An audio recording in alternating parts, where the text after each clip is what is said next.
Herzlich willkommen bei Eurosolar TV. Welcome to Eurosolar TV. Our topic today, climate peace diplomacy.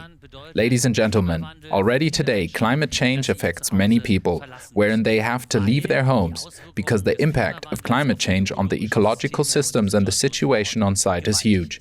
The United Nations are already aware of this today. Martin Jörg with the numbers. A world in turmoil, not only ecologically. Streams of refugees are rolling across the planet. They flee from civil war, hardship, oppression, and the consequences of climate change. The United Nations 2020 Activity Report gives numbers. At the end of 2019, for example, the number of people displaced by conflicts was 79.5 million. This is more than ever before.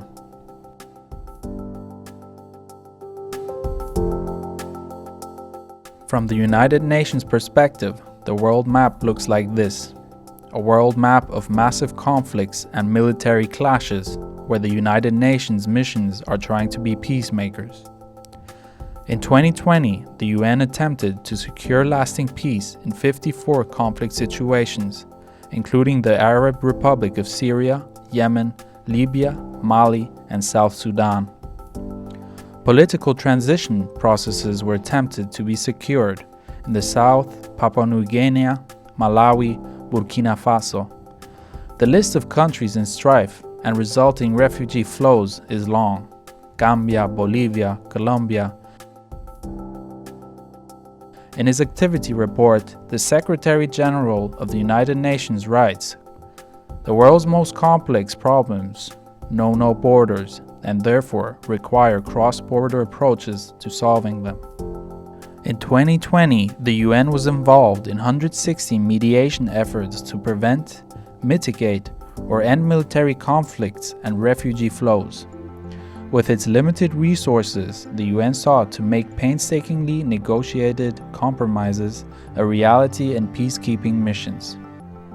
More than 120 countries participate in 13 UN peacekeeping missions, with more than 95,000 uniformed and civilian forces in support of peace and stability in more than 15 countries.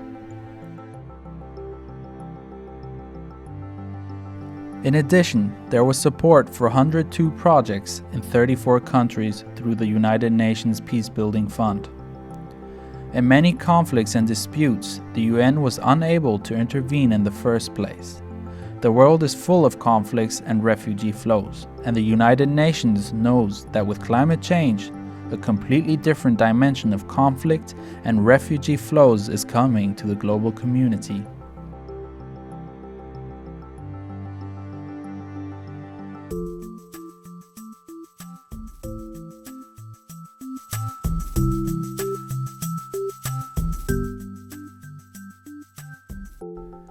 And the UN also knows where it's really going to start and is trying to create instruments to counter it. Climate change and security. Through our climate security mechanism, we are promoting a systematic approach to analyzing and addressing climate-related security risks across the organization as a whole and improve interagency collaboration and knowledge sharing. In 2019 and 2020, the mechanism supported risk analysis for West Africa and the Sahel, the Middle East, and the Pacific Islands. The bottom line is that we already have a world of strife. Old conflicts will be exacerbated by the problems of climate change, and new conflicts will arise. That is why we need a genuine climate peace diplomacy. Die Zahlen haben Sie gerade gesehen und gehört, Herr Droege. You have just seen and heard the figures. Mr. Droege, I will repeat it again. The 2020 UN Activity Report says the UN had to intervene in 54 conflict situations. At the end of 2019, 79.5 million displaced people had to flee and were on the move. What we will expect in terms of migration due to climate change is going to be so much greater and bigger in scale. Das ist nur ein kleiner Vorgeschmack. In der Tat, wenn die Entwicklung sich so weiter Indeed, if development continues as it is at the moment, so-called business as usual or building process, then one conservatively assumes that in the next 50 years, over the next 50 years, up to 3 billion people will no longer find their now residential homes habitable. Heim sozusagen nicht mehr als bewohnbar anfinden werden. Das heißt, es wird zu heiß. That means it is going to be too hot, it is going to be too dry, it is going to be too flammable.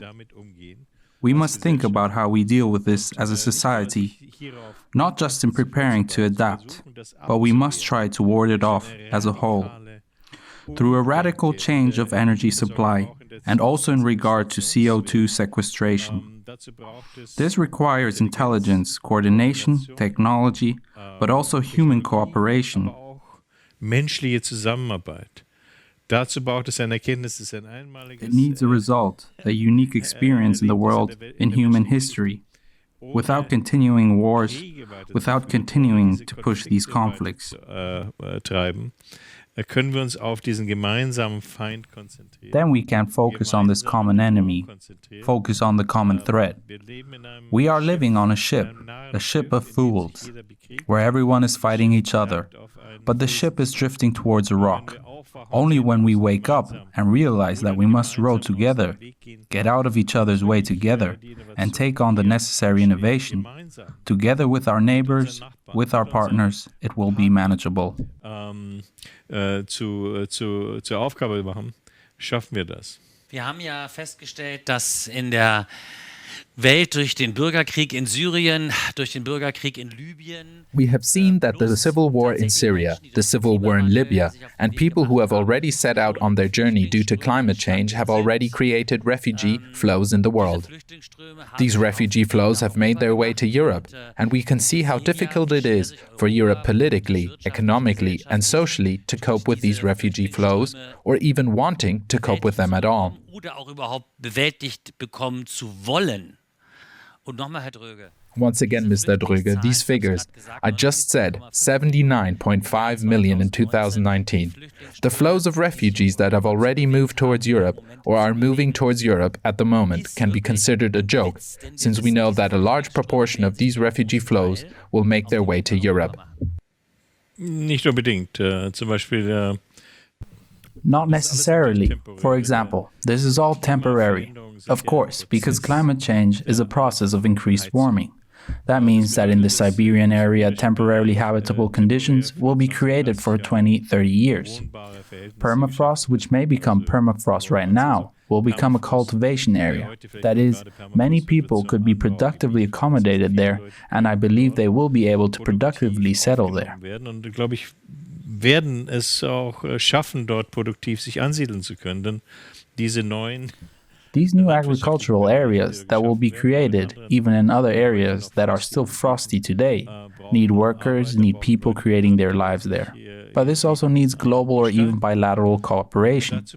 It must be organized productively, the management of migration. Sagen wir, Zusammenarbeit. Es braucht einen produktiven Fokus auf dieses Managen, dieses Planen dieser Migrationen. Aber ich will natürlich auch nicht nur auf die But of course, I do not want to focus solely on migration, because Europe is also threatened. Where will we migrate to if Southern Europe becomes uninhabitable or less habitable?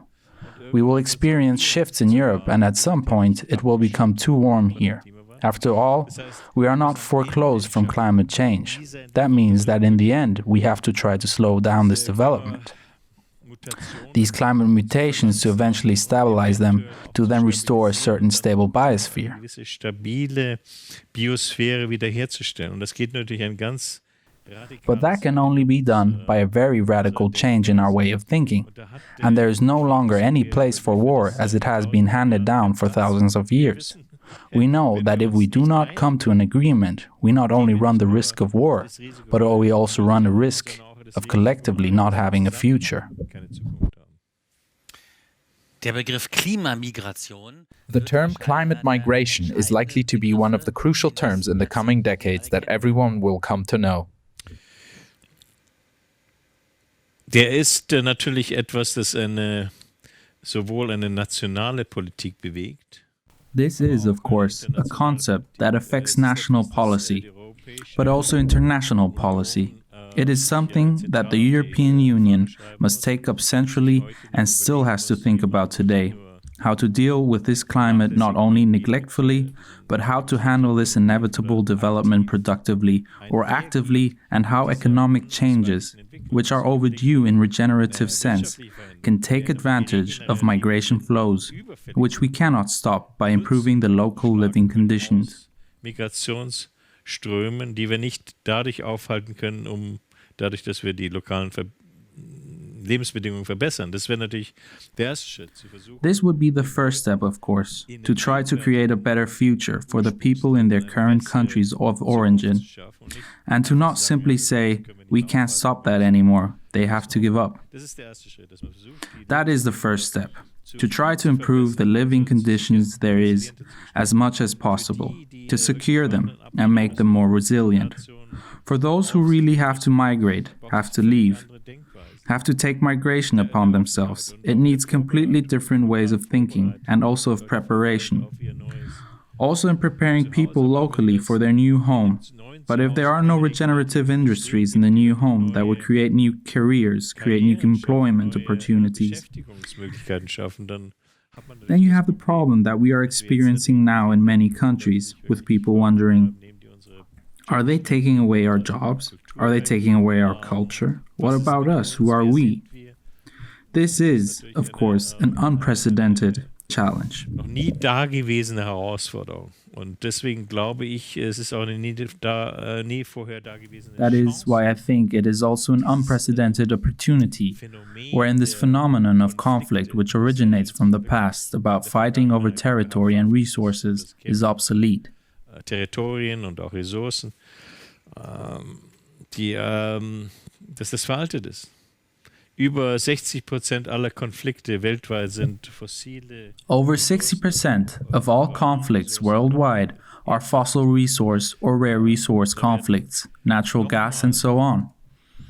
Another $1.5 trillion are spent on a warlike securing of resources, which are added to the environmental costs that arise from these fossil energies. That means we have a completely shifted economic and financial situation, which can only be challenged by an exclusive and objective focus on facts. This climate diplomacy, climate peace diplomacy, which goes beyond that in the EU, to which so far people in charge have said, do as we do. Paris is the future. Instead, it should be said, work together against the common enemy, the common threat. That is the task of our time. Der Ruf der Zeit. I am connected with Clemens Ronnefeld. He is the consultant for peace issues at the International Fellowship of Reconciliation. Mr. Ronnefeld, a word about the International Fellowship of Reconciliation. What is the mission of this organization? It was founded in 1914. It was the beginning eve of the First World War, and the attempt was to prevent this war once again with a powerful voice of representatives of 170 people. The conference took place too late, but the World Fellowship of Churches and the International Fellowship of Reconciliation emerged from this conference in Constance. Today there is International Fellowship of Reconciliation, translated into English, International Fellowship of Reconciliation in 50 countries around the world, with about 100,000 members. We have a consultative status with the United Nations, and a total of 7 Nobel Peace Prize laureates have emerged from it.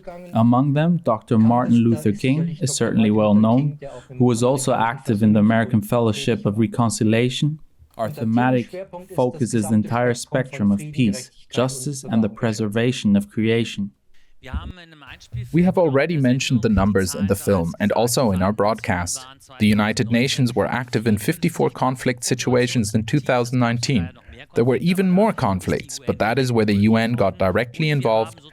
And we read at the end of 2019 in reports from the UN that there are 79.5 million displaced people. The state of world peace is fragile, right? Absolut. Und das Thema Klimaungerechtigkeit. Absolutely. The topic of climate injustice plays a very important role here.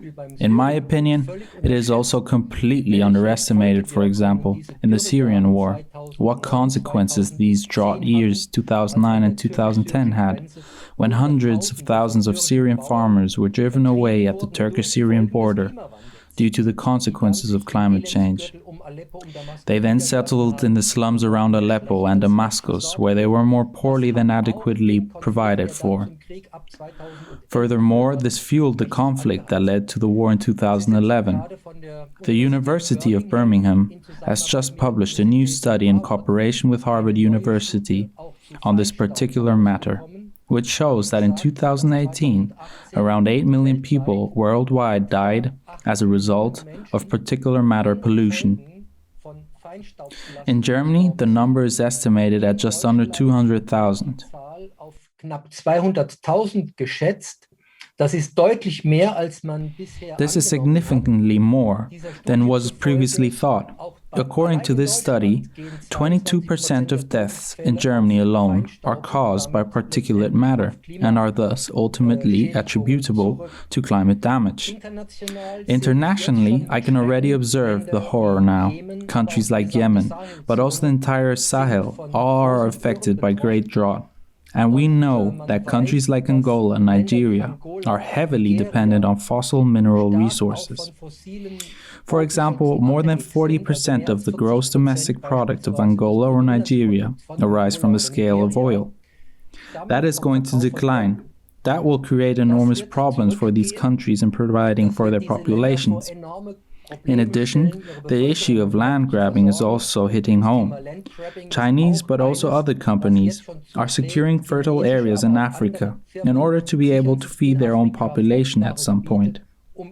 I believe it is a scandal that the industrialized nations, the Northern Hemisphere, so to speak, promised 10 years ago to compensate the countries of the South with $100 billion a year, starting 2020, for bearing the main burden of climate injustice. But very little of the promised $100 billion have been paid so far.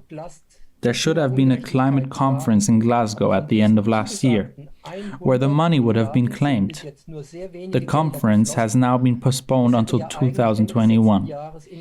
I fear that nothing will happen before then, and that the countries will continue to wait for compensation. Ich fürchte, davor tut sich nichts und die Länder warten weiterhin auf einen Ausgleich. You have just described the regional effects of climate change and the resulting conflicts.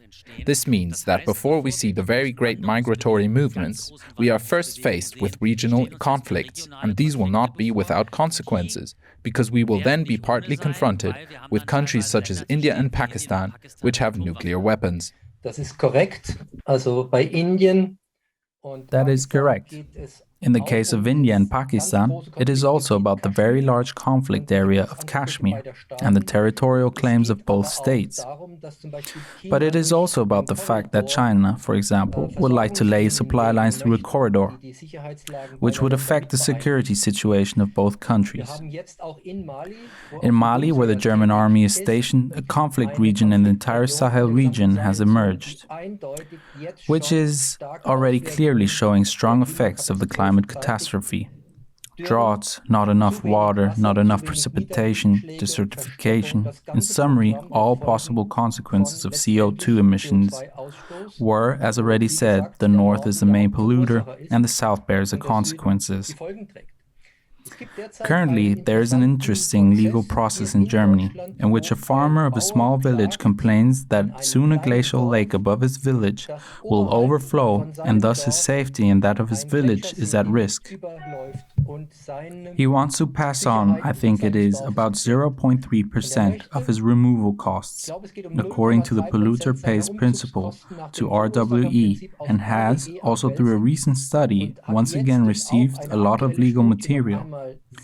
This study has proven that 0.3% is what RWE alone, with the beginning of industrialization, has contributed to the CO2 emissions of the world, and he would like to be reimbursed for the share of the relocation costs. A court in Hamm carries out this lawsuit. Among others, he is accompanied by German Watch, and I am curious about the outcome. If the polluter pays principle were applied to compensation payments for countries in the South, I am convinced that we would be a lot further ahead in the future as far as climate justice is concerned.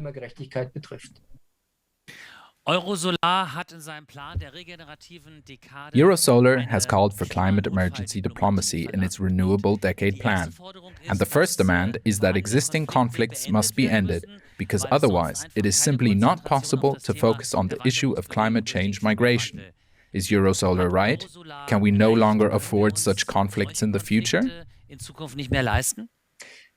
Eurosolar hat völlig recht. Das ist eine Forderung, die ich zu 100% als Vertreter einer Eurosolar is absolutely right. This is a demand that I support 100% as a representative of an international peace organization. The UN Secretary General Guterres declared a global ceasefire at the beginning of the pandemic and has recently renewed it again on the grounds that this global pandemic poses such great challenges to humanity that we simply cannot afford to spend $1.9 trillion on armaments as we did last year, according to the Stockholm Peace Research Institute. NATO by itself is currently spending about 15 times more than Russia, or if you want to break it down, about $114 million per hour on armaments. We know that arms exports promote wars. I am very glad that Joe Biden has now declared in his recent government statement that they will no longer support Saudi Arabia. I expect that this will also lead to a ceasefire in the Yemen war in a few weeks. Perhaps not yet to peace, but at least that the Saudi Arabia and the United Arab Emirates will stop the bombardment in that area. Die Vereinigten Arabischen Emirate nicht mehr bombardieren. Es gab auf der Basis Some of the conflicts in the Philippines, in Cameroon, has actually calmed down on the basis of the call from Guterres. Some countries have come to their senses and said that now we would be the right time to keep the guns silent and come together as humanity to address problems like pandemic, corona, and especially climate justice. Vor allem auch Klimagerechtigkeit anzugehen. Wir können diese Gelder nicht zweimal ausgeben.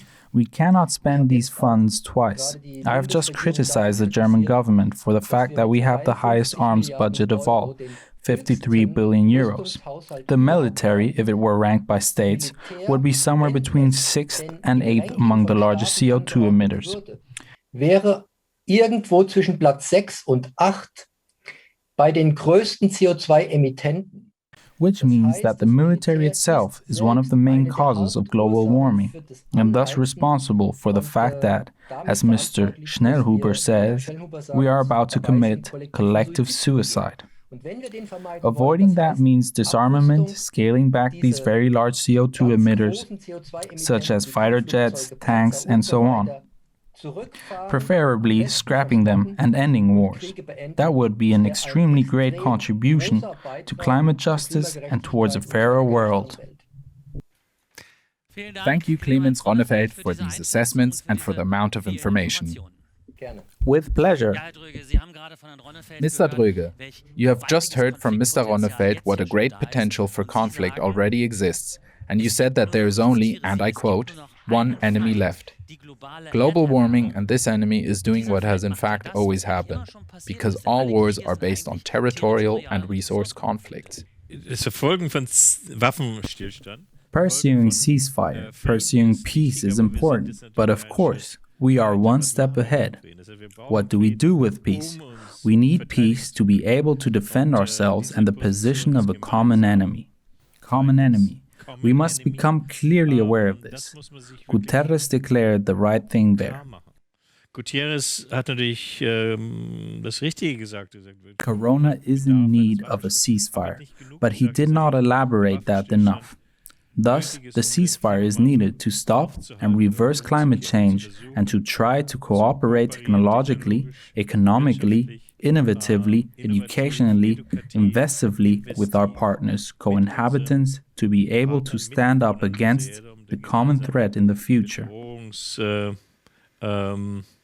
Zukunften sozusagen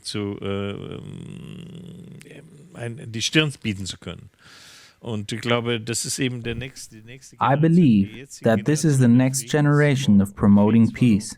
Peace building not only as an end in itself to create a better, more beautiful world, a peaceful world, but as a necessary prerequisite to be able to create a solution together for this common threat.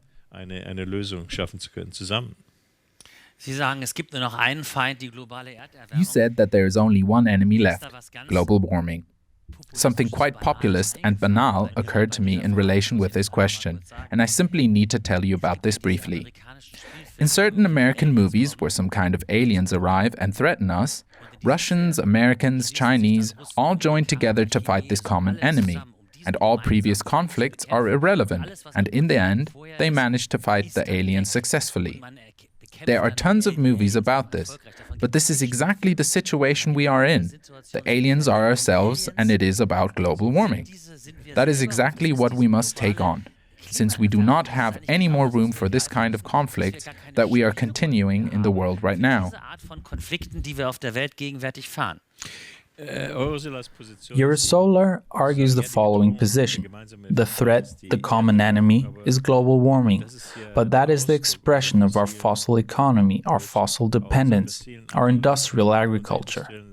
Those are the aliens. The fossil fuels, the methane, the petroleum, the coal, those are the aliens. We know who the aliens are. But we do not manage them because we are entangled in conventional ways of thinking about resource scarcity, resources that we know do not get us anywhere. The clarity of that focus is very important. Your Hollywood example sums it up very well. You could also equate it with comets hurtling towards the Earth. Foreseeable, measurable. Das Hollywood-Beispiel, das Sie bringen, ist sehr gut. Man kann auch sagen, Kometen, die auf die Erde zustürzen. We know how much time we have left, but only if we get together and think about averting this already modeled future, there is a chance to fight it. It is not just about dampening migration conflicts. It is about much more. It is about innovative solutions to a huge problem that can only be solved collectively. Migrationskonflikten. Es geht viel mehr. Es geht das innovativ Lösen. If we do not take a collective stand against this problem, we are already lost, because we cannot have 100% of our focus on it and get more than 100% out of this cooperation. Konzentrieren können und mehr als 100% herausschürfen können aus dieser Zusammenarbeit. To expand on a populist image of an American movie, there's an American movie which, as far as I know, has even been directed by a German. I believe it was Herr Petersen. Aliens have landed on our Earth. They cannot live in our atmosphere, and they are terraforming. Terraforming means the construction of huge, large factories that generate CO2. I believe that is one of the reasons why Peter Droege and Eurosolar are so active and why so many people are involved and working on this, to remain with the ductus of American feature films.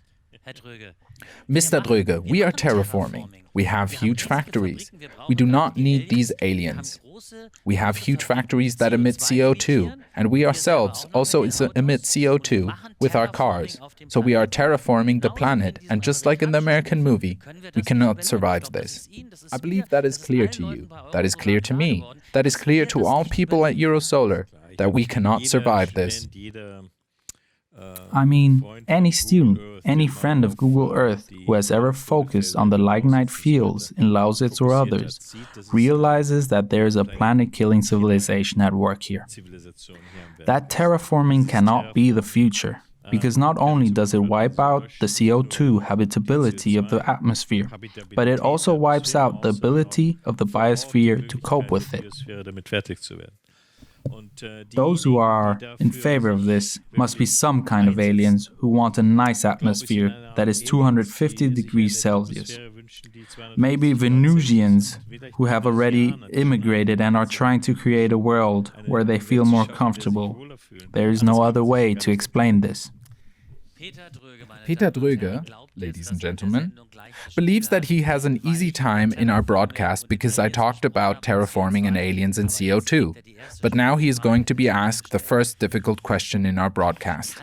How can climate diplomacy, climate peace diplomacy, be organized? Überall. Denn überall in jeder Everywhere, because everywhere in every society, in every region, in every country, there are people, institutions committed to this.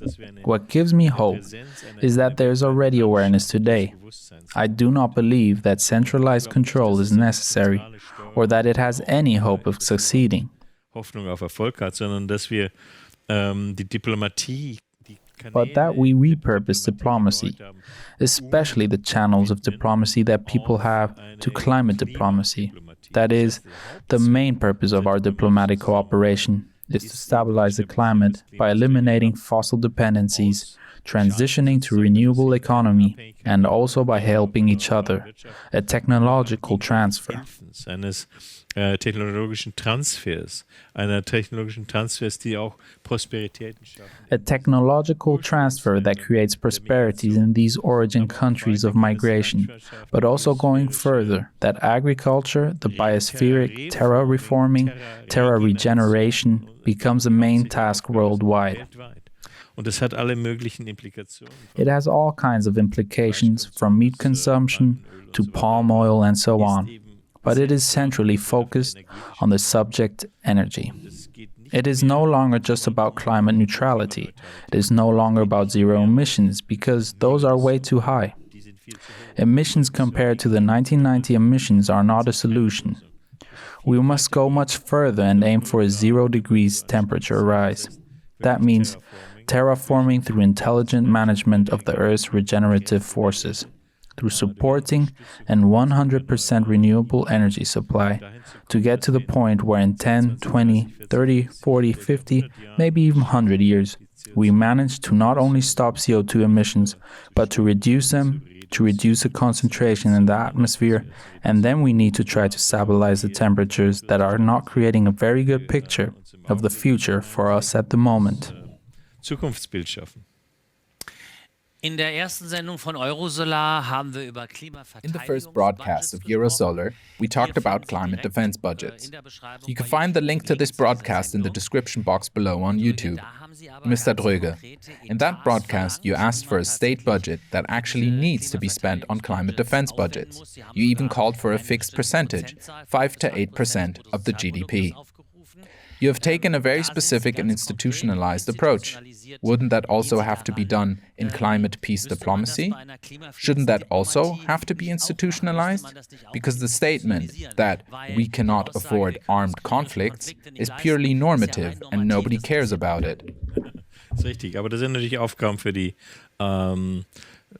Außenminister, das sind Aufgaben für die Botschaften. That is right, but that are tasks for the foreign ministers, are tasks for the embassies, are tasks for the international organizations, whether that is the UN, the World Bank, and so on.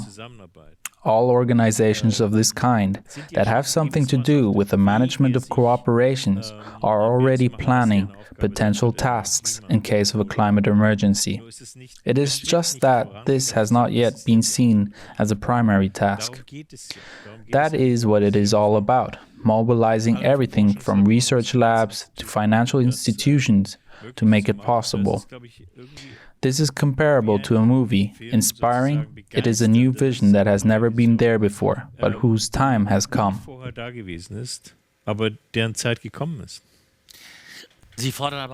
But you are also calling for very specific plans for climate migration, which means that international planning and cooperation is needed, which perhaps has to take place at the UN level as we try to organize climate migration.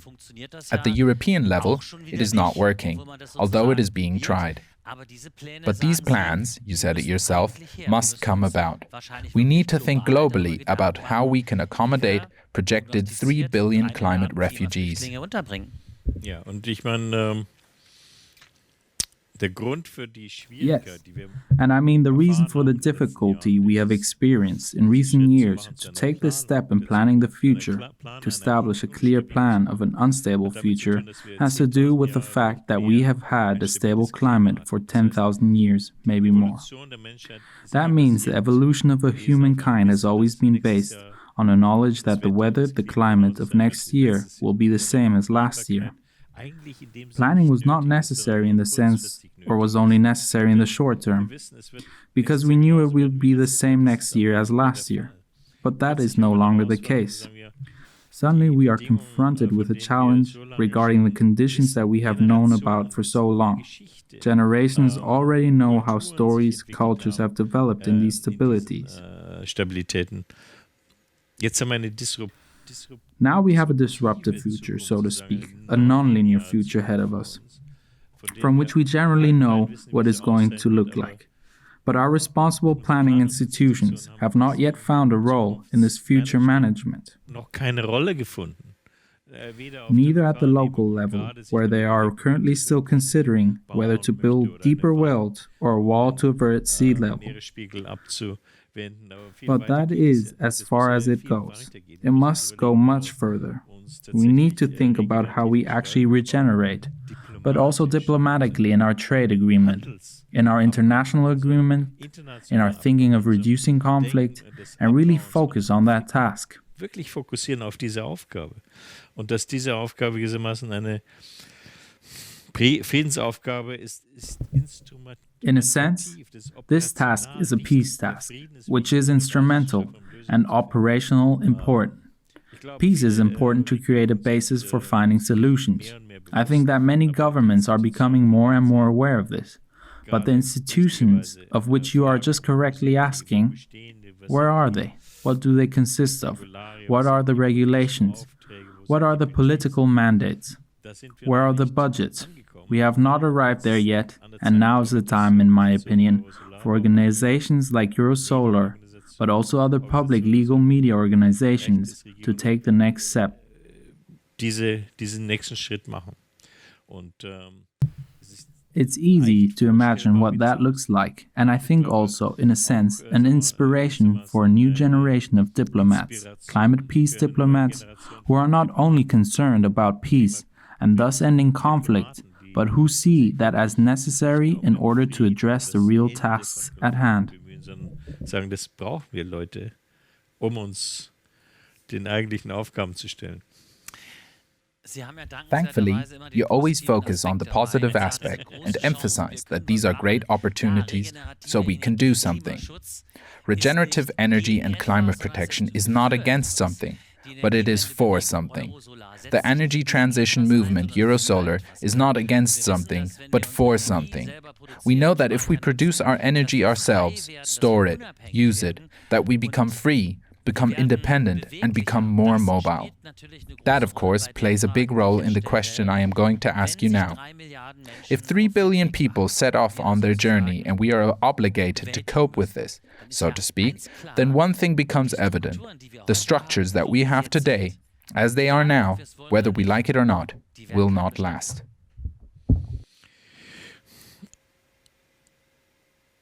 Die werden keinen Bestand haben. Und dennoch gibt es so viele Institutionen, die sich noch daran festhalten. They will not last. And yet, there are so many institutions that still cling to them. I think of so many universities that are still educating entire generations, as if we had the conditions we had in the past, from diplomacy to the energy industry. But of course, that ends now, because numbers do not lie. We know that the models we had were too optimistic. We have arrived at a time lapse. The time continuum has dissolved. Let us take climate models as an example. Now we only have climate scientists who are surprised, who are shocked that the future they predicted for 80 years is already happening today. Also in 80 Jahren heute schon eintreffen, wenn man die Arktis. If you look at the Arctic, the ocean supply, etc., the optimistic look into the future as if it would be all right, that is not the case. The future is compressed onto today. The past is also compressed. We have as much CO2 and methane in the atmosphere as we had 10 million years ago. That means we are back in the early prehistoric times, and today that future and the past are coming together, presenting us with the following questions. What do we do? How do we engage to deal with this really unique situation?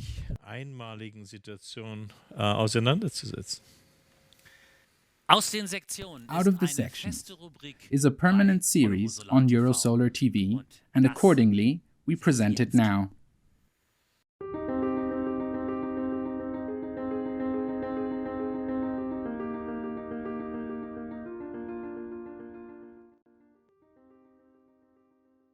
I'm a professor of renewable energy. I work at Beykent University, Istanbul, and I'm teaching in other universities, mainly about renewable energy integration and transition to 100% renewable energy. At Eurosolar, I'm the founder, president of Renewable Energy Association, Eurosolar Turkey, and I'm also vice president in Bonn, located Eurosolar.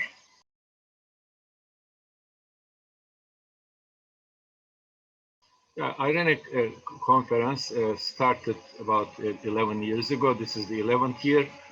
The idea is to bring people with the experience in this transition from other countries, together with the people who are responsible for finding solutions in energy in Turkey, annually, and we bring university people, and we bring the keynote speakers and also sponsors together to interact and find a collective methodology and approach and improve themselves and share the tasks for this transition, which is now the main topic in Europe with European Green Deal and with the global transition to 100% renewable energy for saving the climate and stopping all these diseases we face.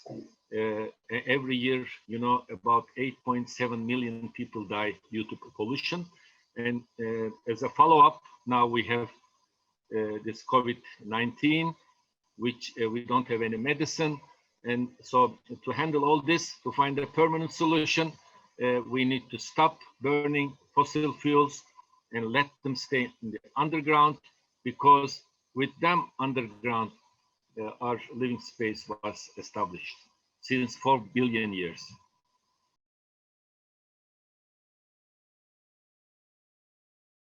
This is between 2022 May 2021. You can register through the website, which is irenic.org, and you can take part. If you want to make a presentation, you need to send the abstract from that point, and it's so easy. If you want to hear something about solution, that's the place to be, because when everybody can see the speakers now from the speakers column, some of them keynote speakers, we have all key people globally from all countries participating to share their experiences.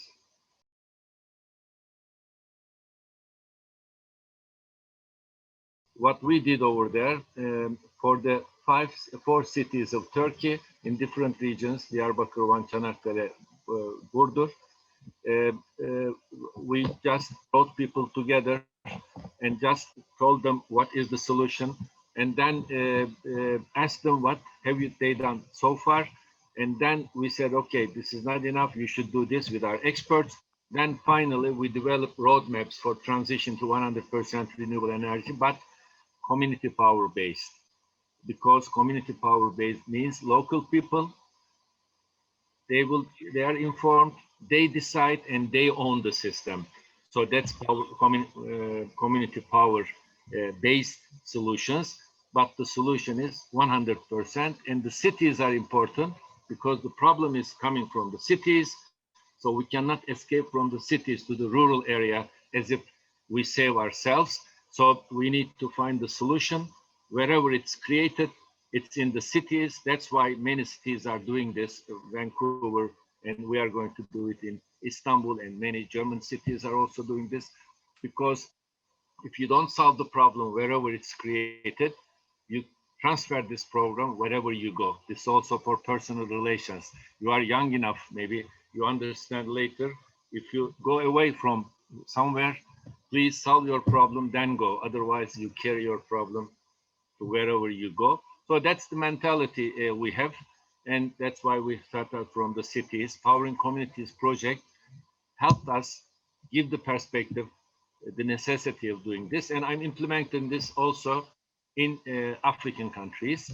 And now I was very happy that European Green Deal is also talking about not leaving anybody behind, an African and European contribution. So we are also planning to contribute this Eurosolar Turkey. We have took some part in this consortium. We'll see what will happen. That's other mission we are trying to carry on in Eurosolar Turkey together with Eurosolar Bonn.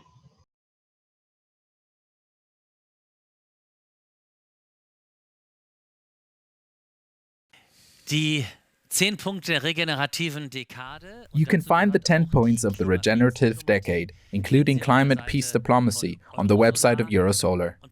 And Peter Droege actually provided the ideal transition to the next topic.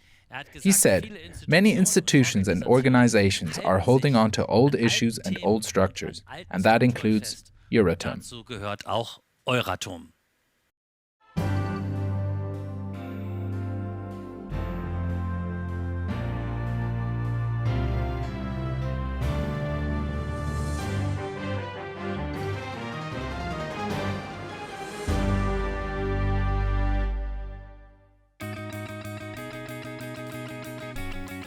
The Platform Against Nuclear Hazards Salzburg, PLAGE, has been a key player in the Austrian anti-nuclear movement since 1986. For several decades, the association has been working constructively against the hazards arising from civil and military use of nuclear energy and for a nuclear-free future and the promotion of renewable energies. PLAGE is an independent critical platform for awareness-raising, knowledge exchange and networking. The association organizes events, carries out publicity campaigns and publishes various formats such as the printed magazine The Platform News and the digital newsletter Euratom Watch. They also have a large publicly accessible library and video library. PLAGE's latest short video calls urgently to quit Euratom. In it, PLAGE draws attention to the absurdities of the Euratom Treaty, which was established in 1957. Euratom commits the EU to massive investment in nuclear energy, independent of almost any other policy and without the involvement of the EU Parliament. In times like these, we are glad to have committed people who show relics like the Euratom Treaty for what they are: absurd.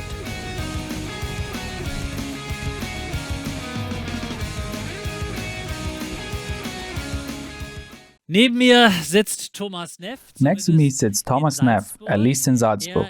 He is from PLAGE. Finally, someone from a civil society organization who calls itself as it is, the PLAGE. No, but in fact it is called something completely different, the Platform Against Nuclear Dangers. At first, I want to congratulate you, Mr. Neff, to the Solar Award. Now let's talk about Quit-Euratom. We all exit the nuclear energy, but not the funding and the support by the European Nuclear Treaty by Euratom. We still did not exit that. That just can't be, or can it? Das kann ja wohl nicht sein, oder? Das ist das größte Problem. Der Euratom-Vertrag. That is the biggest problem. The nuclear treaty, which basically is operated by the European community, if you may say so, is supported, or rather the nuclear industry is supported. In 2011, with 35 billion euros a year, and that is where I think, of course, everyone wants to collect that money. And if it's still missing other technology, then we have a problem, because there won't be alternatives.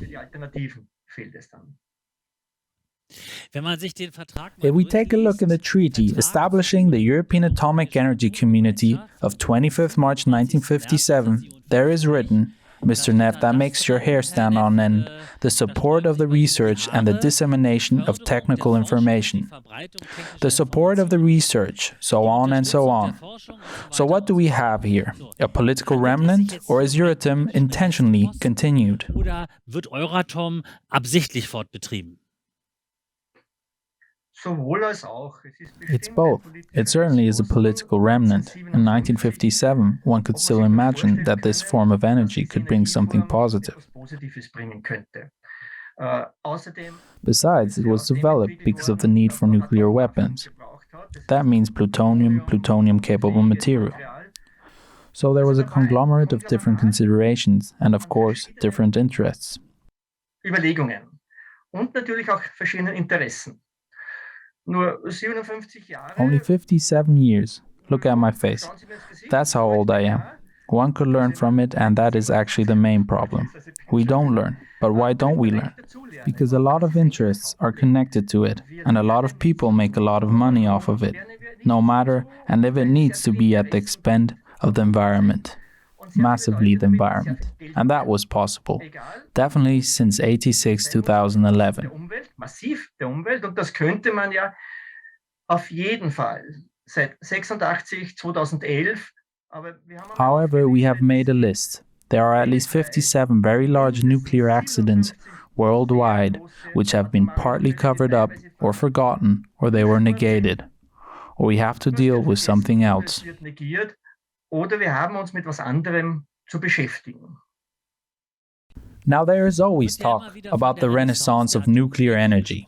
This is always being pulled out of a hat, like a white rabbit, even though we are actually pursuing an energy transition, even though we are using renewable energy. Are there actually considerations, political considerations, political forces in Europe that want a renaissance of nuclear energy and therefore might still need Euratom? Eindeutig. Clearly, only through Euratom, through the Euratom Treaty, it is possible to build new nuclear power plants. Is it possible to conduct researches which most likely no one needs? And is it also possible that, maybe also, that's what it will probably be used for, one wants to find final storage sites that are supposed to last 1 million years? There is a big discussion at the moment. What signs will people who live in 1,000 years still be able to read? And here you have to imagine the history of the world. Well, I also study minerals a little bit. Look at this. These snails have been fossilized for 80 million years. We have a time calculation 2021. We know that there have been advanced civilizations before that, 4,000 or 5,000 years before, but probably not so much around 40,000 years before that. Of course, you can always say this and that, and the different directions have developed.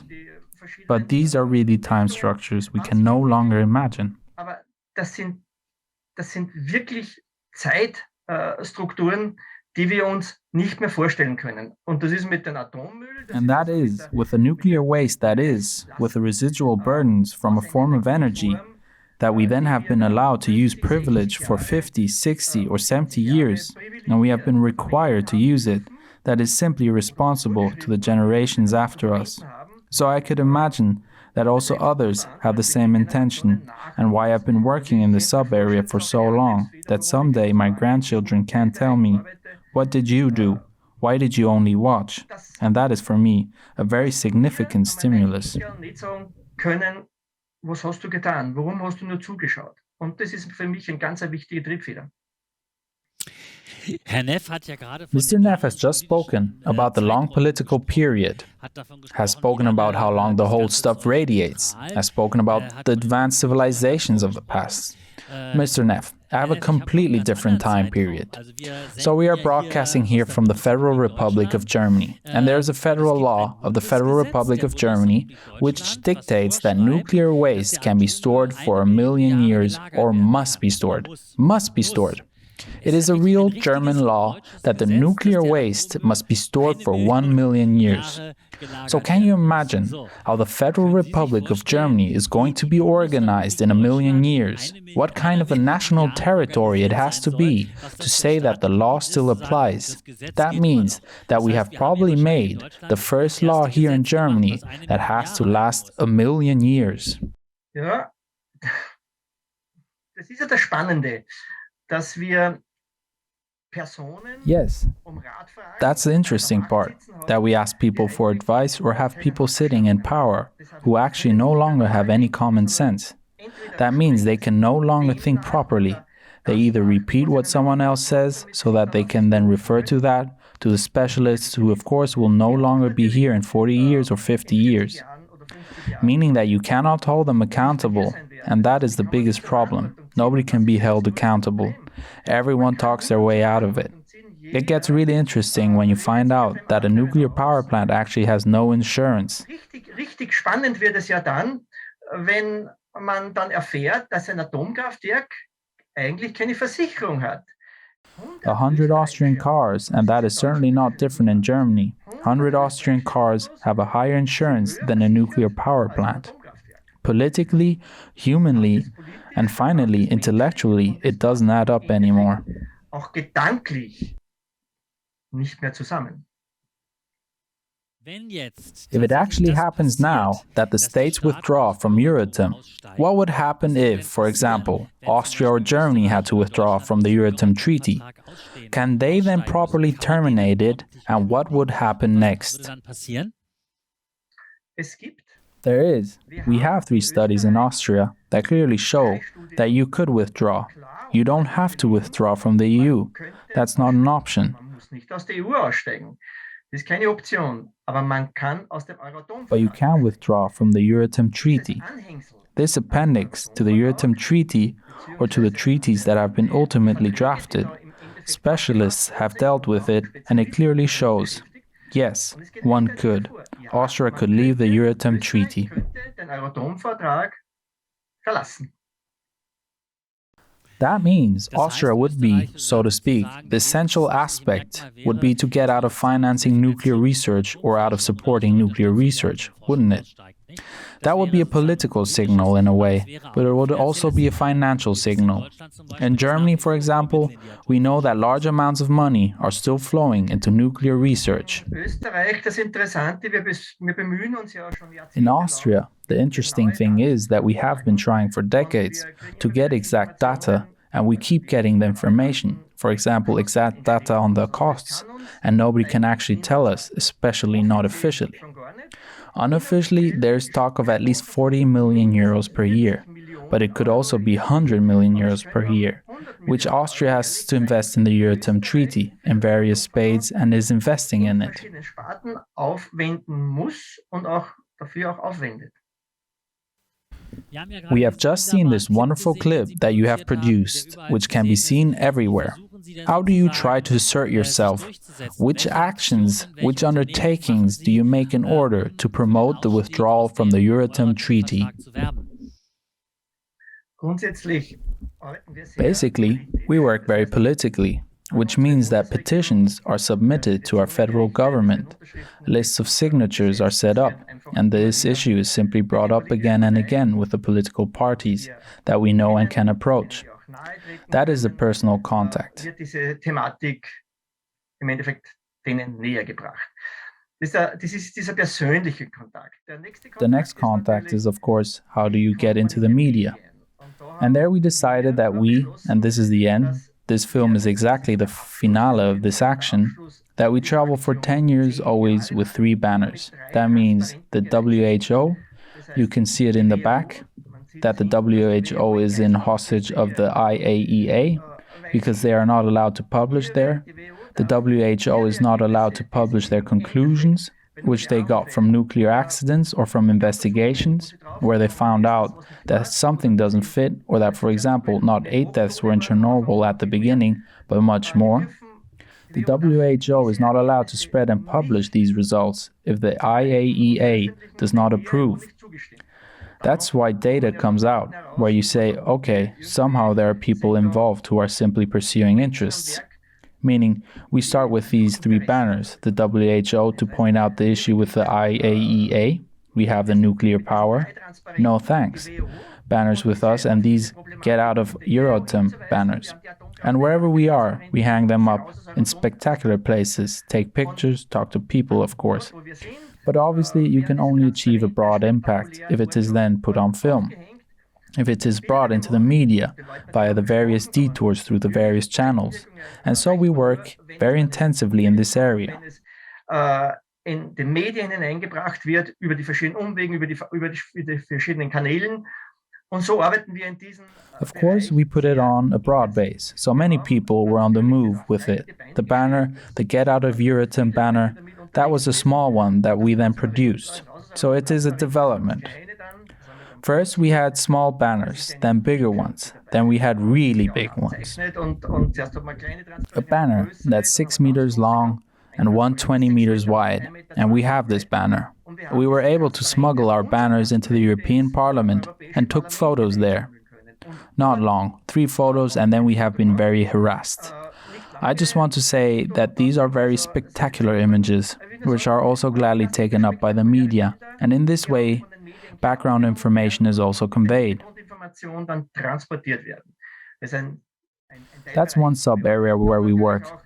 Then, of course, with the magazines, with the various anti-nuclear organizations, at home and abroad, also in Germany, of course, broadcasted and so on. We are very active here, but only with our modest means, and despite these modest means, we achieve a lot. Because we are very consistent, and our motto is Plagegeister. It honors us, not because we want it to be funny, but we are simply defiant up to a certain point. We are very stubborn and non-violent. Wir sind sehr hartnäckig und gewaltvoll. You just said you are quite successful as a plague geist. What kind of resonances can you demonstrate? What kind of reactions do you get? Sehr viele. Very many. You get a lot of reactions. The topic is always kept boiling, and the interesting thing is, people think very short-term and very short-lived. Humans always have a lot of fear, as you can see again at the moment. People also seem to live out of fear, but they are not scared enough to take action. Der Mensch lebt auch aus der Angst scheinbar heraus, aber hat nicht so viel Angst, dass aktiv wird. Aber wenn zum Beispiel, und das in Germany, there are 6 nuclear power plants. Let's assume something happens there. 1,400,000 people are affected, and there's again the big noise and the complaining because one has not taken care of it before. So now is always strongly in the network with France, with Germany, and of course also with various countries like the Czech Republic, Hungary, and so on, where they support the people who are also critical of nuclear energy. Wo man halt die Personen unterstützt, die auch kritisch der Energie, dieser Atomenergie gegenübersteht. Do you already have a response from a government that says, okay, we are actually considering phasing out? Austrian government. Here we have resonances. You always have to distinguish unofficial resonances and official resonances. Unofficially, we are told again and again, yes, your work is important. What is being done there, this work is meaningful and is encouraged. Und wir werden auch unterstützt. Offiziell. Officially, you have to give the various governments a certain, yes, you could say gutlessness, you could say lack of instinct, but you could also say helplessness. They are helpless, because we have experienced ourselves what a fuss it is and what is still to come with the EU withdrawal of England, and then between England and Scotland. Some want it, others don't. We have all experienced this turmoil at first hand. EU-Austritt von England und dann in England und Schottland, die einen wollen, die anderen wollen nicht. Also diesen Wirbel haben wir also alle hautnah miterlebt. Und Euratom auszusteigen wäre höchstwahrscheinlich.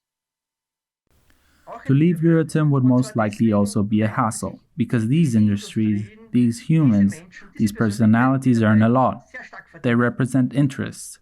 They represent their own interests. They would then rise to the barricades in the same way, and no one would do that to themselves. Germany is a good example. They get out, get back in, get out again, because something happens in Japan, and nothing ever happened in Japan.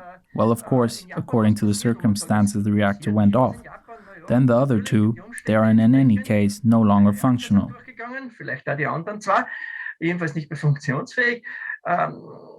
Das Problem ist, the problem is, we don't have personalities anymore who decide something value neutrally. Instead, decisions are made because there are whisperers and there is a lot of money to be made and a lot of money to be lost. und viel Geld zu verlieren. Das wir wiederum verdienen, That we earn, on the other hand, we won't, but we pay with our taxes and have then not only the danger, but also the different events which could possibly come to us. And nuclear waste is an event it lies around, that radiates away, it lies unprotected, it lies inside halls. ist ein Ereignis, das liegt Atom, das strahlt vor sich hin, das liegt ungeschützt Atom, das heißt, das liegt auch in Hallen drinnen. Also, ihr möchtet mir gar nicht I don't even want to imagine what could happen, and we have to deal with the consequences because there are only a few personalities who are the decision makers. We are taking action. How can we really get out, and what is necessary when we get out? What is allowed to remain? What will still be supported?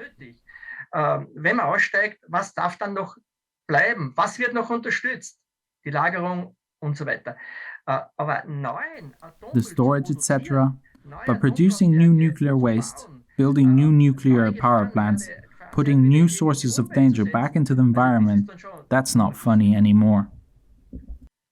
PLAGE, die Plattform gegen Atomgefahren, PLAGE, the platform against nuclear danger, has also received the European Solar Award because it has been active for 40 years. It has fought for 40 years against nuclear energy, against the death of the nuclear core, and the European Solar Award should of course also bring attention to this issue. Mr. Neff, is your biggest problem that the public thinks, while the countries are all getting out of nuclear energy, we finally won the fight against nuclear energy? But there are still nuclear power plants. A new one is to be built in England. There are still nuclear weapons. Is the biggest problem that people think the issue is basically over? And does the Eurosolar Prize help you in your work? Also der Eurosolarpreis hilft uns sehr. Well, the Eurosolar Prize helps us very much in the media. It is also carried out to the outside by the organization, which has also upgraded us again in our work, that must be said. An important prize for the organization, for our organization, but for the entire movement, that's a fixed component of a very important development.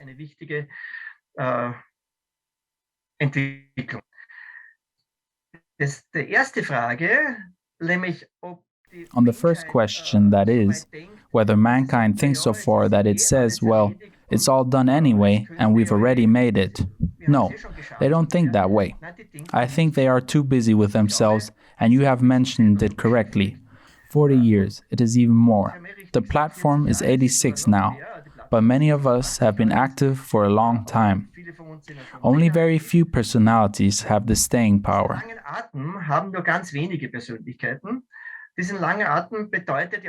This staying power also means that you have to give up a lot, that you constantly have to endure criticism, that you constantly have to swim against the stream. And a good, how can I put this? There's a poster that says, only dead fish swim with the stream. And I like that. Schwimmen mit dem Strom. Und das gefällt mir gut. Also, man kann die Welt natürlich So of course, you can only change the world to a certain extent. If you are present and maintain this presence for a longer period of time, if you mentioned it briefly, if there is a nuclear power plant accident, then we have people over people for 3 months, 5 months. When the interest is down, the helping hands are gone again and don't think any further. And when there is a big movement, like now, with the Students' Friday for Future movement, when you see what they have already brought together, but then this virus comes and everything stands still again, now you could say, yes, we'll do it via video conference. But that's, as I said, I'd rather be in Berlin. Not only because you can talk to each other in a completely different way, but because you can respond to each other in a completely different way, and because you can still discuss other things. Lieber bei Ihnen in Berlin, nicht nur, weil man dann ganz anders miteinander sprechen kann, weil man ganz anders aufeinander eingehen kann, und weil man andere Dinge noch besprechen kann. Es geschehen halt Dinge, die sind, es gibt Entwicklungen, die sind sehr interessant, und das eine bremst das andere aus. Und Other. To conclude it again, no, humanity unfortunately has not learned, and that cannot be learned in university. We have a lot of people, human beings, personalities, who have learned a lot, finished one study, second study, third study. They know more and more from less and less. That's why they are afraid, because there could be a great danger from the few. We have far too few personalities who think widely, who also accept other opinions, who can integrate other opinions, but continue a line and not change their course because of the weather shifting. Wenn der Wetterumschwung bevorsteht, gehen immer auf die Straßen.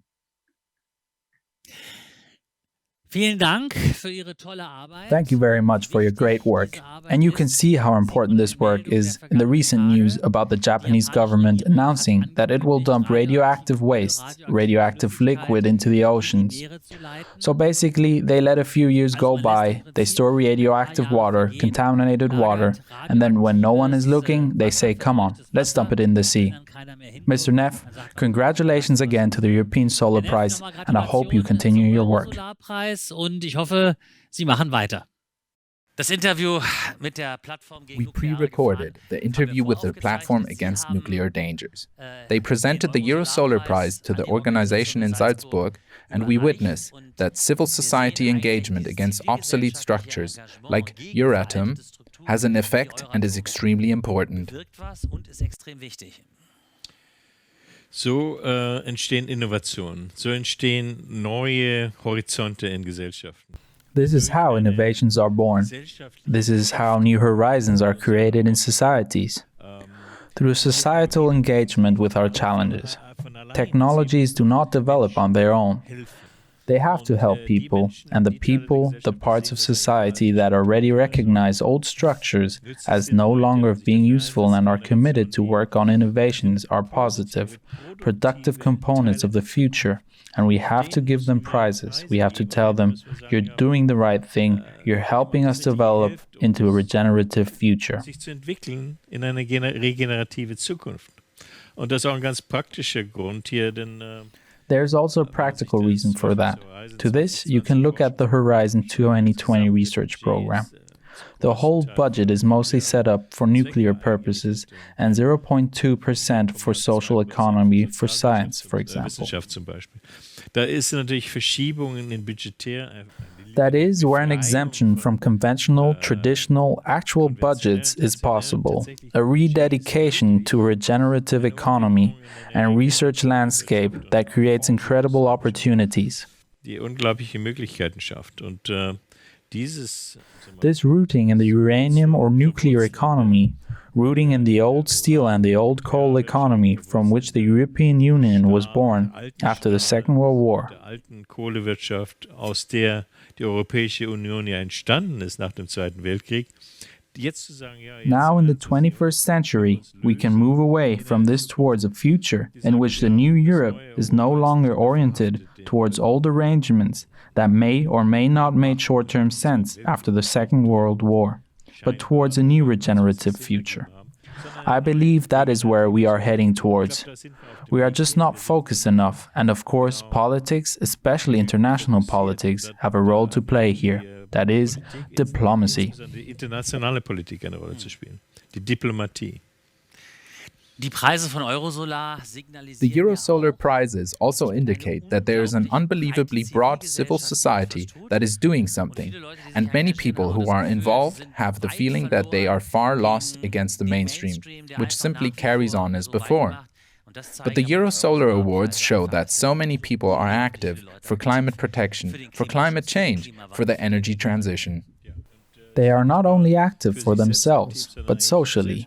These projects are not unique. They may be unique at the moment, but they are applicable to many other areas of society and our economy, whether that involves an electric ferry or whether that is a citizen movement advocating for 100% renewable energy. They are replicative, which means they could be implemented anywhere. We as Eurosolar are certainly committed to this, because we want to award the prizes not only to pat the winners on the back, but to show, look, there's something very interesting. We can learn from that. Secondly, alloys. Political demands arise from these awards, which deal with the question of how we manage to shape our society as a whole in a way that has already been proven to be possible. Lucrative and sustainable, socially and economically. Am Anfang der Sendung, meine Damen und Herren, haben wir über die At the beginning of this broadcast, ladies and gentlemen, we talked about the climate peace diplomacy that emerged from the 10-point program of the regenerative decade of Eurosolar. In this part of the program, we are once again confronted with the great expenses and efforts climate change entails. Mr. Droege, we currently have the great corona pandemic, and we actually need a huge investment to advance the energy transition and climate protection. So, the task of controlling climate change, that is what we need all the efforts for. Dafür brauchen wir eigentlich alle Anstrengungen. Diese großen stimulierenden Pakete, These big stimulating packages that are being spent at European level in the United States, in Germany, and in other countries, not applying them in ways that build a regenerative economy, a fair economy, a renewable economy, is a huge waste. A crisis, as they say, should not be wasted, and now there is a crisis for which so many financial resources are developed and applied without us often knowing for what. There is a big economy, the economics, the political responsibility of our government to make sure that a lot of these funds are used in a responsible way so that after this crisis, we have a resilient, sustainable, regenerative, a renewable economy, and the funds are designed to be so great that this is completely feasible. And I believe that we all must pay attention to that. Not just us in Eurosolar, not just us who care about photovoltaics and other renewables, but everyone who cares about how our climate is evolving, how fossil fuels continue to take precedence, and how we cannot agree on how to stabilize the climate. There is an opportunity here, and it has not yet been lost. Hier ist eine Chance und sie ist noch nicht vertan. Joining us from Munich, Axel Berg. Axel Berg is the chairman of the board of the German section of Eurosolar. Mr. Berg, the term coronomics is being used. Coronomics instead of climate protection, instead of energy transition. On the one hand, the German government spends €1 trillion within a year on the consequences of the pandemic. On the other hand, funds are not raised to fight other problems such as climate change. This means that through consumptive tasks, damage is caused elsewhere, like for example now with coronomics. Jetzt zum Beispiel einer Coronomics verursachen wir ja ganz woanders Schäden. No one blames the government for the coronavirus. We are not conspiracy theorists, but the government recognizes that there is a crisis, acts accordingly, and you cannot cut corners in the crisis. We had the last huge crisis in 2008, when the financial markets collapsed. I'm referring to the subprime loan crisis with the Lehman Brothers and so on. Mit Lehman Brothers und so weiter. Jetzt haben wir Now we have another crisis, and again, the government is spending unimaginable sums up to trillions of euros. And you have already said that correctly. Money that is being created out of thin air that future generations will have to pay back. And my reproach to our governments, our leaders, is that they are not using that money to help solve other existing problems simultaneously. But rather they are taking the trillions to rebuild a system that was already unsustainable in the first place. Very specifically, again, the car manufacturers are supported. Lufthansa is being supported, even though we know that more cars, more planes, more ships are not making the world more sustainable. That is my reproach. We have so much money, we could finance a climate bailout. We could easily pay for all the hardship cases and social problem cases that would arise through a transition to renewable energy. And we are talking about a topic on which all parties have been saying for 20 years that the energy transition is wanted and climate change should be stopped. But unfortunately, it's also terribly expensive. Now the money would be accessible and again no action is taken. Mr. Droege, Axel Berg just spoke about the sums that are raised in Germany. This is not only a German phenomenon. Worldwide and in Europe also, huge sums are being spent on fighting the corona pandemic, for boosting the traditional fossil economy or fossil-driven economy, as Axel Berg says. Is it the case, as just mentioned, that in this corona pandemic we are using the money in the wrong way, namely far too much in a consumptive and conservative way? It is mainly, or to a large extent, about stabilizing the stock markets. That is, buying up of bonds and shares by the state through newly created money and the artificial raising of values. That is why, by the way, we are witnessing the huge rise of the stock markets and also in the real estate markets around the world. On the other hand, we are facing a unique threat in human development. We are finding ourselves in the center of it. This requires very large resources, which of course can be used productively, investively, to create great benefits in a short amount of time. Investiv eingesetzt werden können, in kurzer Zeit große Vorteile zu schaffen. Both in stabilizing the climate, but also in making our economy much more productive. Creating more and better jobs, creating opportunities for social security that are not even possible in a fossil paradigm. Soziale Sicherheit schaffen, die in dem fossilen Paradigma gar nicht möglich sind. Und die Frage ist natürlich, of course, the question is, who is responsible for that? Who is responsible for making sure that these funds, these corona expenditures, are applied in a way that they are targeted? Of course, there are voices in Germany, but in the EU as well, and of course, from Eurosolar. As Axel has already explained very well, we are convinced that we must use corona in a way that it can be seen economically as an investment. But there is no agreement on a political level on implementing this in a targeted manner, and I believe that it is a huge political task to create these investment flows and thus to stop the simple implementation of consumptive ideas, simply because it is more convenient at the moment to continue financing the status quo.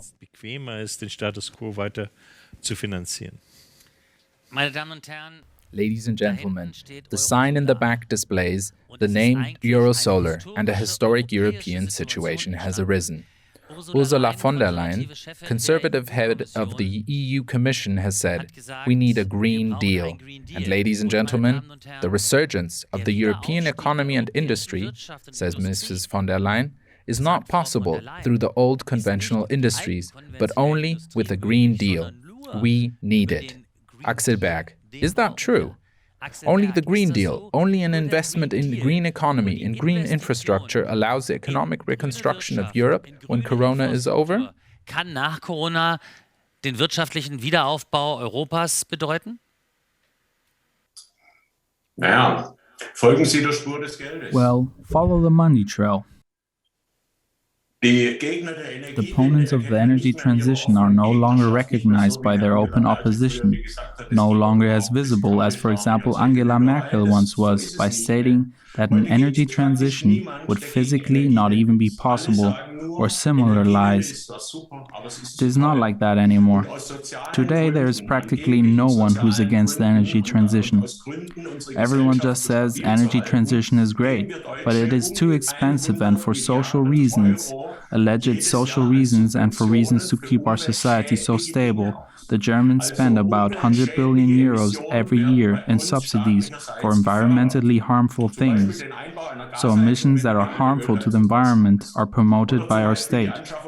For example, installing a gas heating system when you throw out the old oil heating system, or the purchase of a hybrid car, even if you only drive with diesel afterwards. There are a lot of examples, and all this should have already been changed long ago. Right now, a lot of money is being spent and a lot of the expenses are decided quickly. Unfortunately, everything is going in the wrong direction. No, you cannot say it like that. There's also a lot of support, a lot of good support. Sorry, I take it back before I say something wrong, but let us refer to the DAX, as Professor Droege just mentioned. Ongoing, we have new highs in the German stock index, or in the Dow Jones. The big companies win, the big car manufacturers, the big cement manufacturers. A reduction in value-added tax applies to just about everything, like a watering can. Everything becomes cheaper by the lowered VAT rate, including meat, including plastic, negative decisions, and my concern is that we should at least spend this corona money in the right direction. I will give you an example. Hydrogen. We are now investing, I believe, 10 billion in developing a hydrogen economy. Hydrogen technologies are a fantastic story that could be applied on a small scale, as storage at home or at a company, a factory, or something else. It could become an exportable product for a high-tech country, Germany. But no, that is not being focused on. First of all, renewable energy systems should be built in the North Sea or in North Africa, far away from the consumption areas of the actual hydrogen. Even in areas where nobody can do anything with the heat that is generated during the production of hydrogen. This is not sustainable. We will need thousands of miles of pipelines. We will need to build ships, three-walled ships, to transport the hydrogen. It is a huge business of the future that is being thrown at us, but it could be quite simple. Hydrogen is only sustainable if it is produced with surplus electricity from renewable energies. When I drive along the highway in Germany, I constantly see wind turbines that are shut down because there's too much coal-fired power in the grid, and the wind turbines can be shut down faster than the coal-fired power systems. That is why the wind turbines are shut down. If we just kept them running and used that excess electricity to generate hydrogen, you could develop a great new technology at home. But no, that goes central against the money ends up back with the corporations that pay little taxes in Germany in the first place. That upsets me, and I hereby say that. I have just been talking about a Green Deal which we need to get the European economy and society back on its feet. Peter Droege says quite cleverly that we need a Green Deal Plus. Mr. Droege, what does the Green Deal Plus need to look like? The Green Deal Plus muss so aussehen, dass The Green Deal Plus has to be designed in such a way that the European economies, the productive economies, and also the consumer side are aligned in such a way that in a short time, starting now, we not only become climate neutral, but we become climate positive, so that we sequester the economic emission that not only 100% renewables are created, because that is not meant by climate neutrality. It just means emitting only as much as we can somehow sequester. Irgendwie sequestrieren können oder so. Es hat ja mit That has little to do with sustainability in the climate sense. Also, this race to zero is not zero emissions either. They are zero compared to 1990, where emissions were already way too high. Green Deal Plus means to get below zero, to implement actual zero through renewables. But we are also targeting to not aim for 1.5 or 2 degrees of climate warming, but 0 degrees.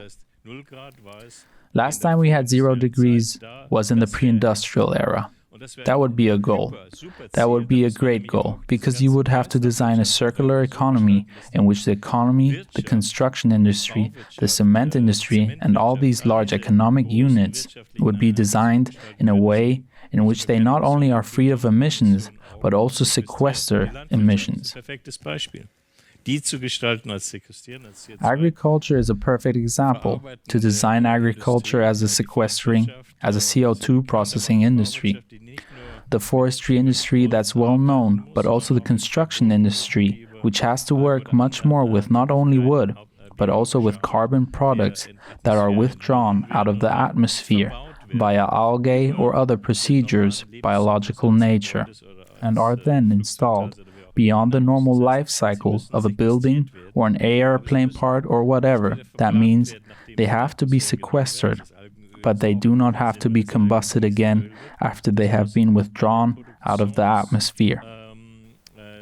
The algae oil is nonsense if it becomes algae diesel oil somewhere. That must enter a production cycle, which then practically cements it, that is, disposing it permanently. This circular economy concept has long existed in the thoughts of the EU directives. It is just not going far enough, because it is not only about reducing or reusing waste, but also about the waste that is in the atmosphere. I believe the economy needs to be controlled. I believe we could achieve a lot in this direction through the Corona deployment, that is, the Corona stimulus double deployment, in the sense of restructuring the European economies. This, ladies and gentlemen, is a program of Eurosolar. But Eurosolar's president, Peter Droege, is now finally losing control of this program, because I am going to ask a critical question, which may not be allowed to be asked publicly in this way. Therefore, I turn to Axel Berg with it. Mr. Berg, you already hinted at it in your last statement. European governments are spending billions to preserve the old economy. Let us refer to the example of the airlines. Hundreds, and I believe over thousands of airplanes are standing idle at the airports in Europe, and the airlines are getting subsidies to be able to continue.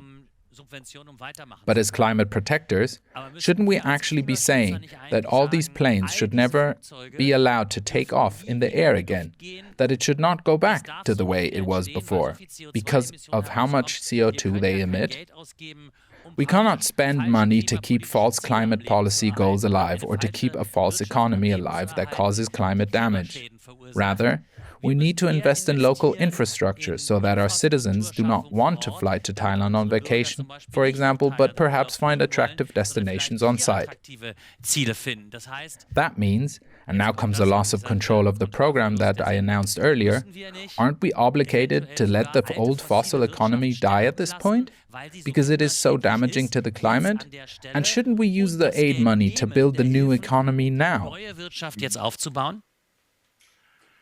I think the situation is so scary, even with all these click points in the climate field and the whole future that is coming our way. There's no intermediate anymore. There's just an either or. The Green Deal of the European Union is built on an intermediate. It does have some great goals. The whole agricultural sector needs to become a bit more ecological, and organic farming is to be supported a bit.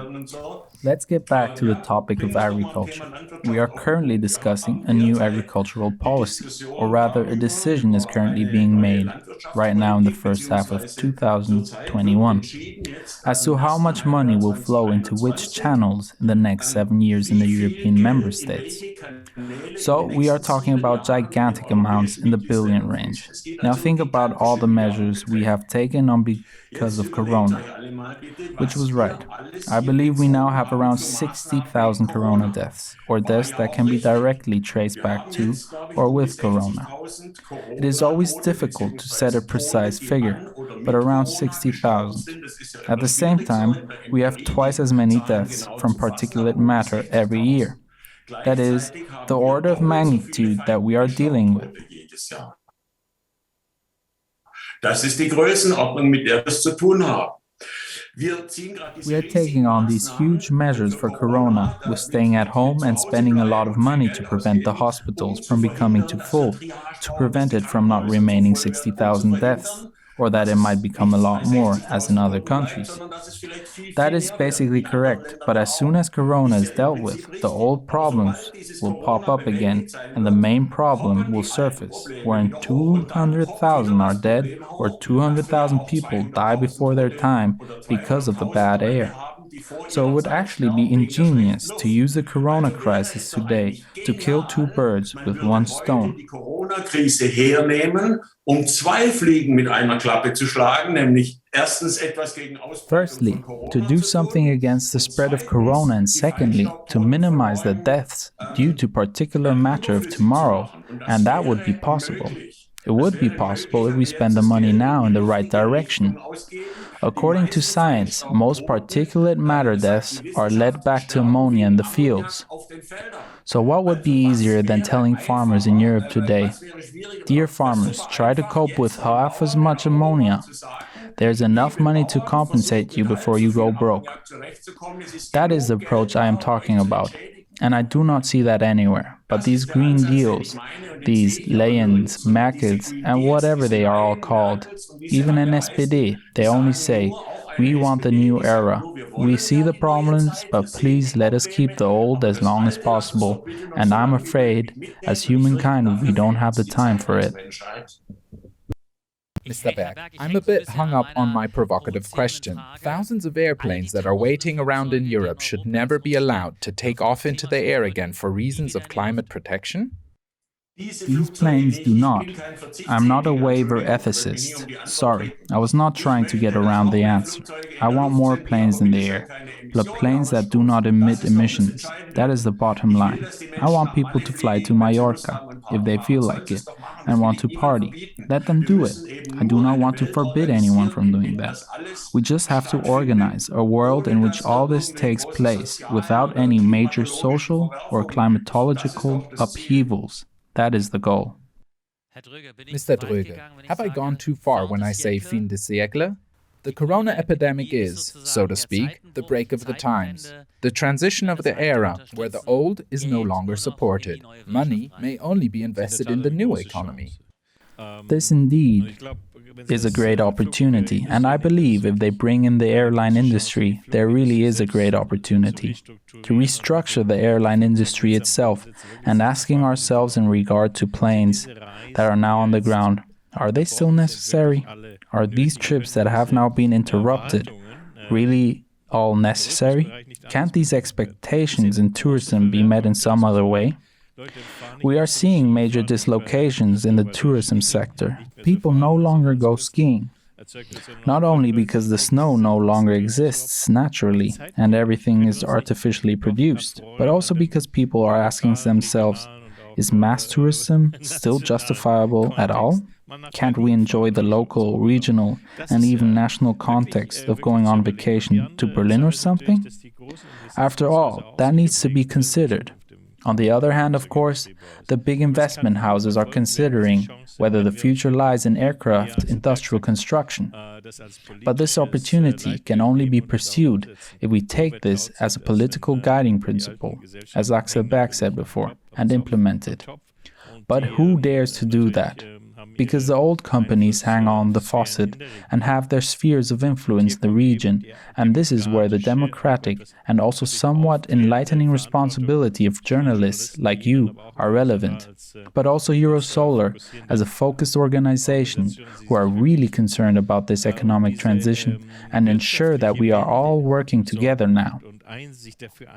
Also thinking about new markets with former old industries, not waiting for the airline industry to transition at some point, but already talking about opportunities in these industries today, some of which are collapsing, some of which are reorganizing, and some of which are emerging. This opportunity is incredibly exciting, scary, but of course cannot be wasted. Diese Chance ist unglaublich begeisternd, beängstigend, aber natürlich auch darf nicht vertan The werden. last question I would like to discuss in today's broadcast. Many viewers will agree, believing that what Mr. Berg and Mr. Droege told us is all right, that it is all nice and all good, and that it is exactly what we have to do.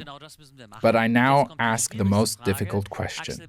Axel Berg, how do we organize this politically in Europe so that the money flows into the right channels and the right investments are made?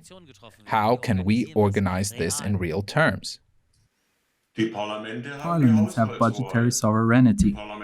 The parliaments determine how much money goes into which channels, and the parliaments pass the laws and spend the subsidies. So I believe that is the most important advice. But of course, as long as the parliaments don't act, everybody can act for themselves, of course.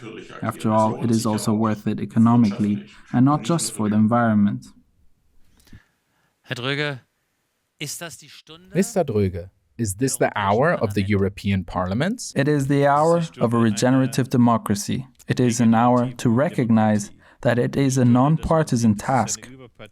This global existential threat, and if we do not face it as a threat, and if we do not mobilize politically but also economically, then the future does not look good. Parliaments not only have an opportunity, but also a real responsibility to face this reality and to recognize that this dual opportunity will never come again, and that we must seize it now. Wir müssen die Chancen in der Krise ergreifen. We must seize the opportunities in the current crisis. Thank you to Axel Berg, and ladies and gentlemen, if you now look into the background of the studio to the Brandenburg Gate in Berlin.